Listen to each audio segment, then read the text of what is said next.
Astral Codex 10. Highlights from the comments on Lynn and IQ by Scott Alexander. January 16, 2025. Shaked Koplowitz writes, Doesn't Lynn's IQ measure also suffer from the IQ/G discrepancy that causes the Flynn effect?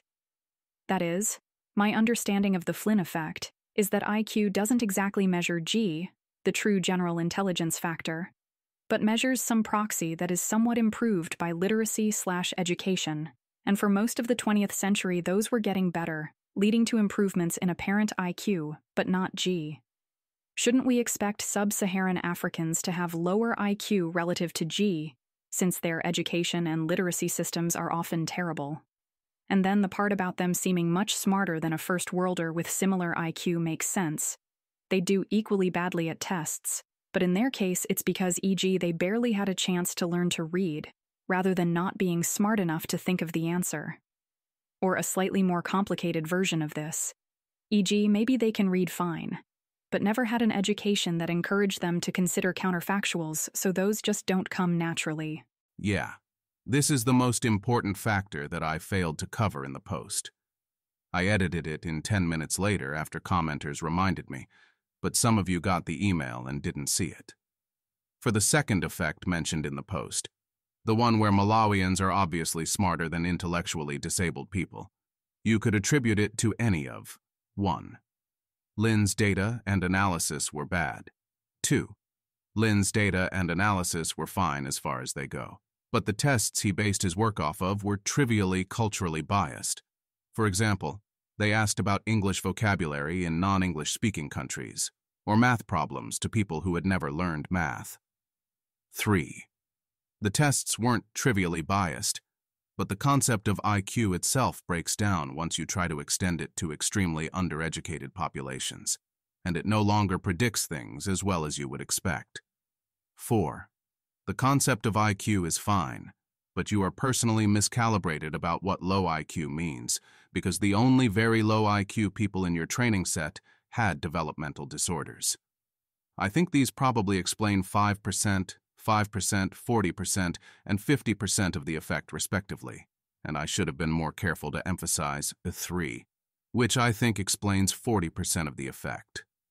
The particular way I would flesh out 3 would be something like, if you're illiterate and somewhat innumerate, you probably don't have enough practice with symbols and complex mental operations to do even a culture-fair IQ test like Raven's matrices. This doesn't necessarily mean that your IQ is higher than the Raven's matrices says. The person who underperforms on Ravens for this reason will also underperform on a wide variety of other abstract/intellectual/symbolic tasks, and this is part of what IQ means. But it means that Raven's IQ won't predict concrete tasks as well as you would expect.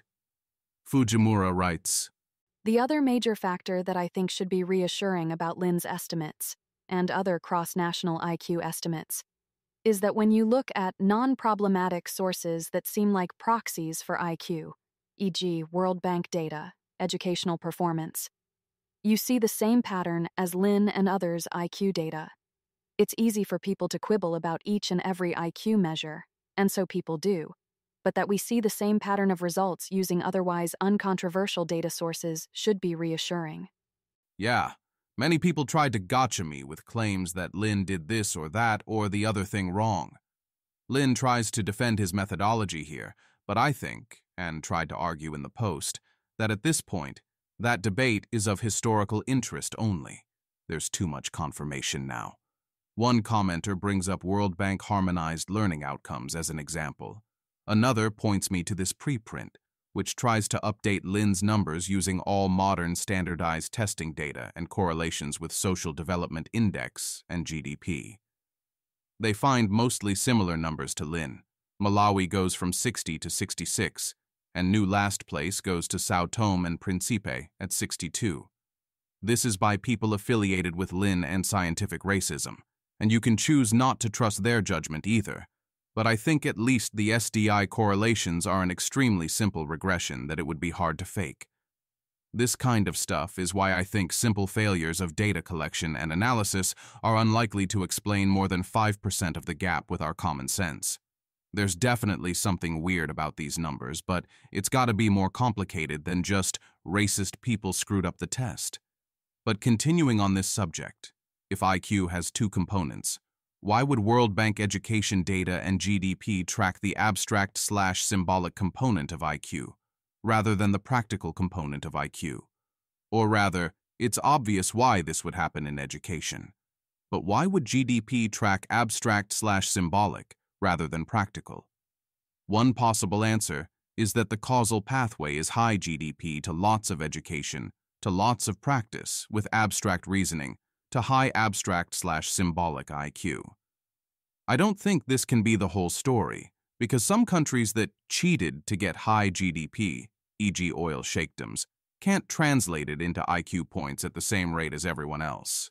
I'm stuck with the boring basic explanation that maybe you need to do a lot of abstract reasoning tasks to get high GDP. Harzarkatsa writes, Your claim that blacks everywhere should have the same genes is far from true.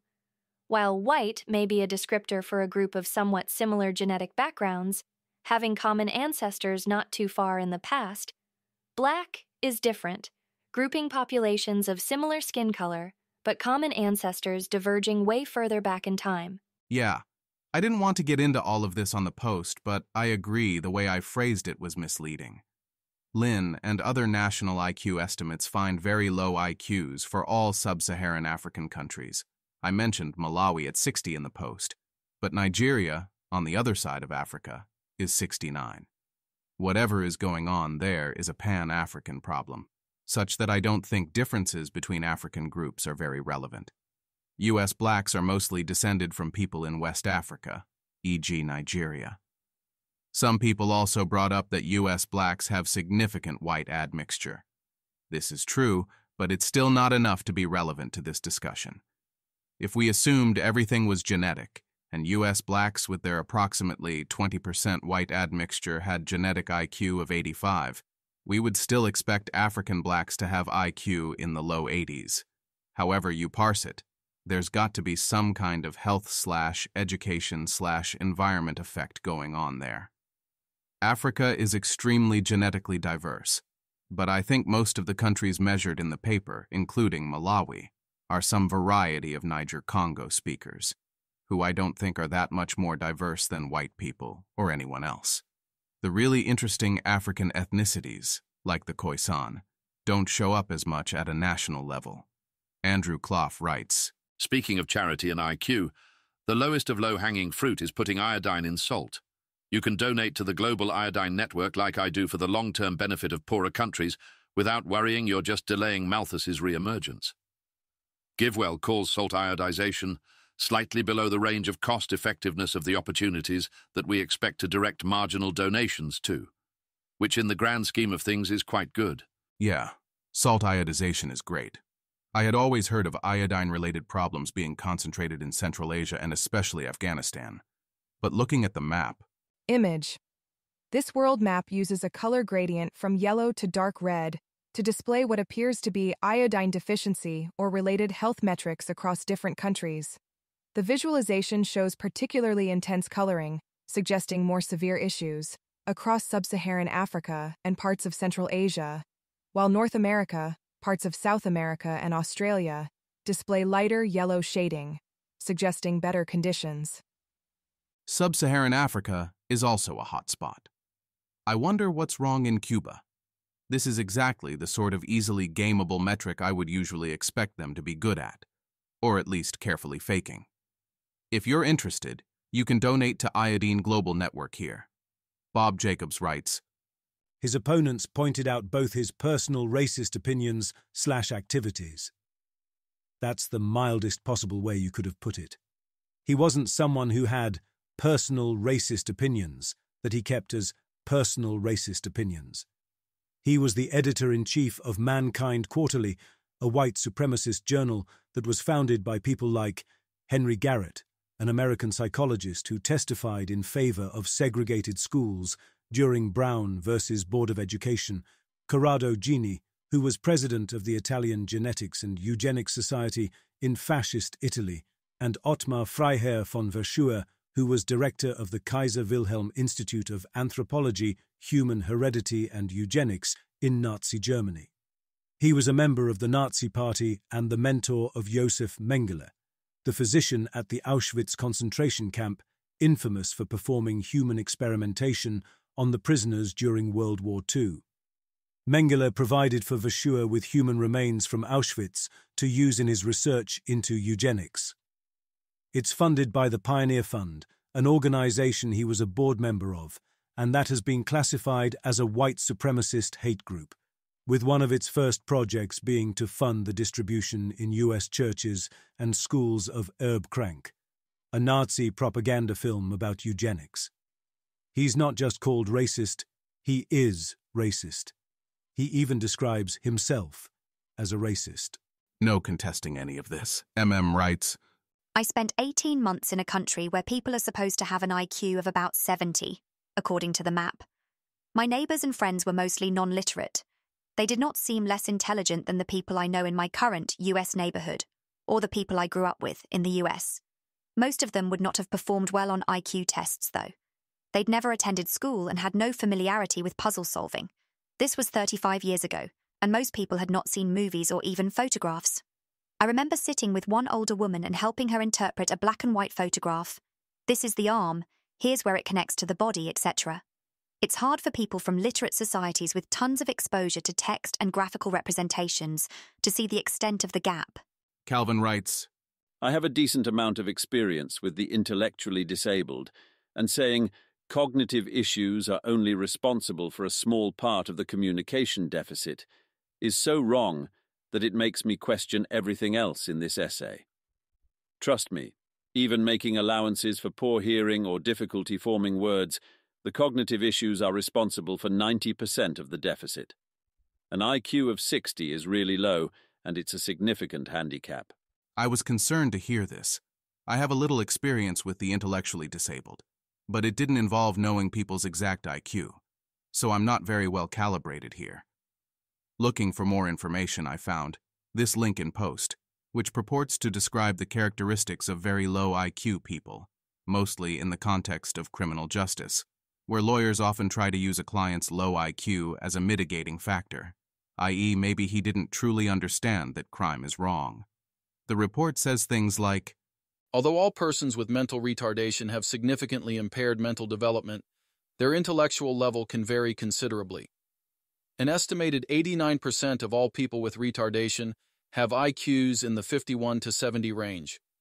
An IQ in the 60 to 70 range is approximately the scholastic equivalent to the third grade. Although mental retardation of any degree has profound implications for a person's cognitive and social development, it is a condition which in many cases is not readily apparent. While some of the mentally retarded, such as those whose retardation is caused by Down's syndrome or fetal alcohol syndrome, have characteristically distinctive facial features, most cannot be identified by their physical appearance alone. Unless their cognitive impairment is unusually severe, e.g., an IQ below 40, persons with mental retardation may be thought of as slow, but the full extent of their impairment is often not readily appreciated, particularly by people who have limited contact with or knowledge of them, including police, prosecutors, judges, and other participants in the criminal justice system. Many capital offenders with mental retardation did not have their condition diagnosed until trial or during post-conviction proceedings. And gave some examples, slightly out of order for this list. Oliver Cruz, who was executed in Texas on August 9, 2000, had an IQ that was measured variously at 64 and 76. Cruz nonetheless insisted to reporters that, although he was perhaps slow in reading, slow in learning, he was not mentally retarded. Mitigation specialist Charlotte Holdman recalled a client who so successfully hid his retardation from his attorneys that he allowed them to sign him up for college-level calculus classes, which he could not comprehend. He had gone through much of his schooling, allowing his younger sister to complete his homework for him. When he was given papers to read in connection to his case, he would carefully stare at them. If he was asked a substantive question, he usually responded, "I don't recall."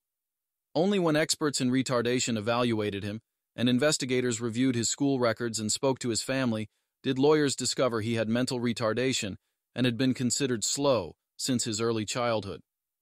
Another capital defendant hid his mental retardation for most of his life by working at a very repetitive job as a switcher on the railroad.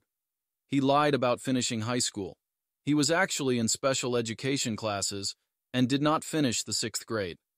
He was drafted into the Army and discharged because of his mental retardation. He lied about his service record. He often made things up so that people would not suspect mental retardation. Morris Mason, whose IQ was 62 to 66, was executed in 1985 in Virginia after being convicted of rape and murder. Before his execution, Mason asked one of his legal advisors for advice on what to wear to his funeral. As one psychiatrist testified about a capital defendant with an IQ of between 35 to 45, people with mental retardation try to go along with people that they suspect are in authority. For example, I asked the defendant where we were when I saw him, and he obviously didn't know. So I asked him if we were in Atlanta, and he said, "Yes, we are in Atlanta. In fact, we were in Birmingham, Alabama." I could have said New York, and he would have said, "Sure, New York." These people are obviously not going to win Nobels anytime soon, but even the guy with IQ 35 to 45 was still talking to people. I think this supports the thesis that intellectually disabled people without specific syndromes can seem pretty normal most of the time. Though keep in mind that anything from the court system should be treated with a grain of salt. Defense attorneys have an incentive to exaggerate the intellectual disability of their clients in the hopes that it gets them a lighter sentence. Lyman Stone writes, Emil's post isn't correct, however. We know from the recent Reich lab paper on long-run genetic selection that there was strong selection for IQ in the Neolithic Revolution, which implies agriculture strongly selects for IQ and ability to plan. Malawians are 60 to 80% subsistence farmers. Even a normal low IQ person cannot do the implied math and long-term planning involved in this kind of farming. And in fact, economists routinely find that African small-plot subsistence agriculture is actually highly optimized. Farmers make very precise choices about where to plant which seeds, which fertilizer to use, etc. Key point is basically, it really isn't true that an IQ 60 person can run a farm functionally. Moreover, mean IQ of 60 implies large shares even lower, at ranges that are uniformly nonverbal even without specific disability. And this is why in the actual record-level NIQ database, they truncate estimates below 60, because even the database managers realize these estimates are crazy. See my post here, link in post. We know that people with extremely low IQs in the Flynn sense must be capable of subsistence agriculture, because pre-Flynn effect, most of the West had extremely low IQs, and they were all doing subsistence agriculture. How is this possible?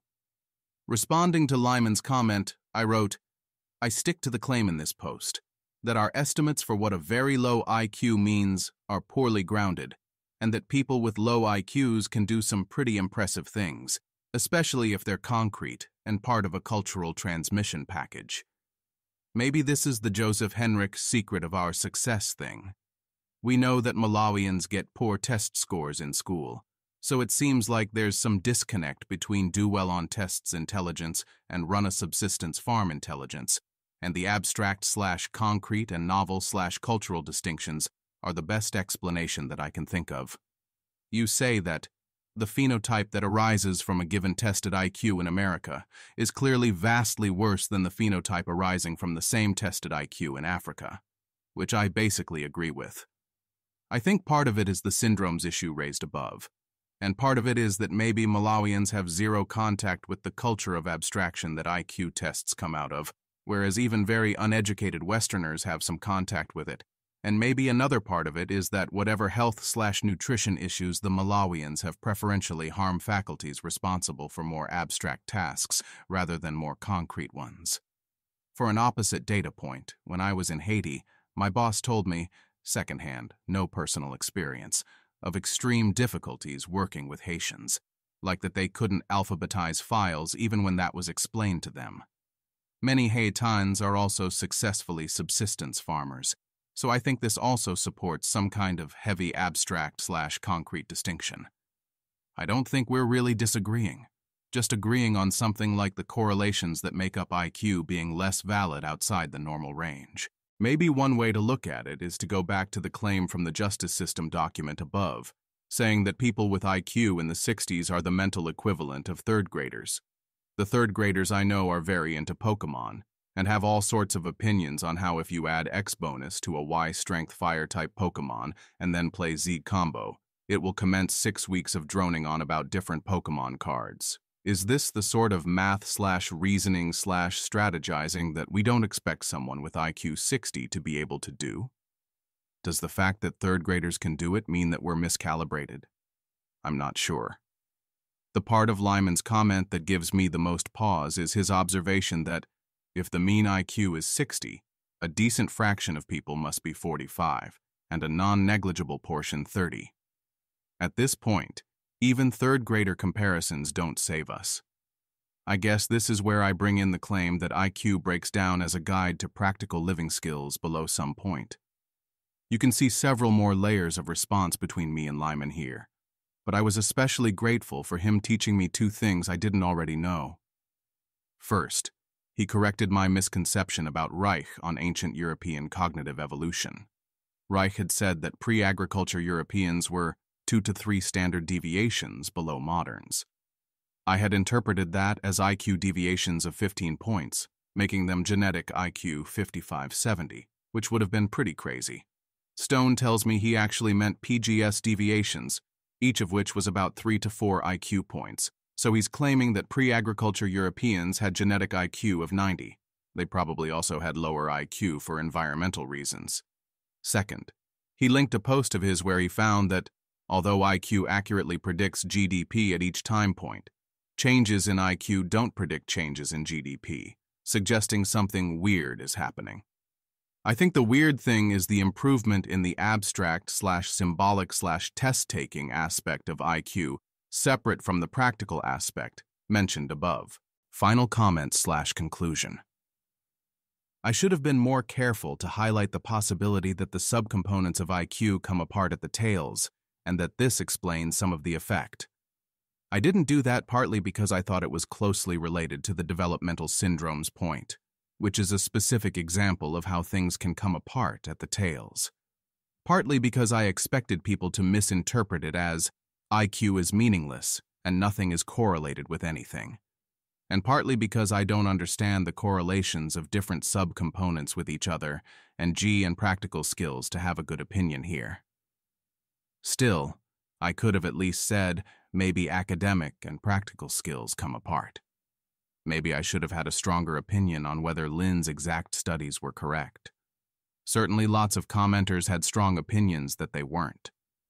I had hoped that linking the Aporia article would be a sufficient pointer to my opinion that, while Lynn's work was a first effort and far from perfect, the general thrust, including surprisingly low IQs in sub-Saharan African countries, has been confirmed by later research, which is harder to bias. Maybe it would have been less controversial if I had just asked why sub-Saharan Africa has surprisingly low school test scores, but then nobody would have a good sense of what school test scores were normal versus surprising, and nobody would have cared. I'm interested in learning more about Lyman Stone's claim that changes in IQ don't predict changes in development level. This could mean that development causes IQ through education, but that sometimes you can get IQ through other means, like an extreme pro-education push by a poor country, and this doesn't itself cause development. Or it could mean that countries have a real genetic IQ and a fake educational IQ, and the GDP only depends on the real IQ. But then how come Africa, which everyone agrees is underperforming its genetics, is in the expected place on the IQ/GDP correlation? Or it could mean that the changes are fake, and changes in fake data don't affect real GDP. But really? No country has ever really changed its IQ. Doesn't that contradict our suspicion from the African data that something about education must be involved?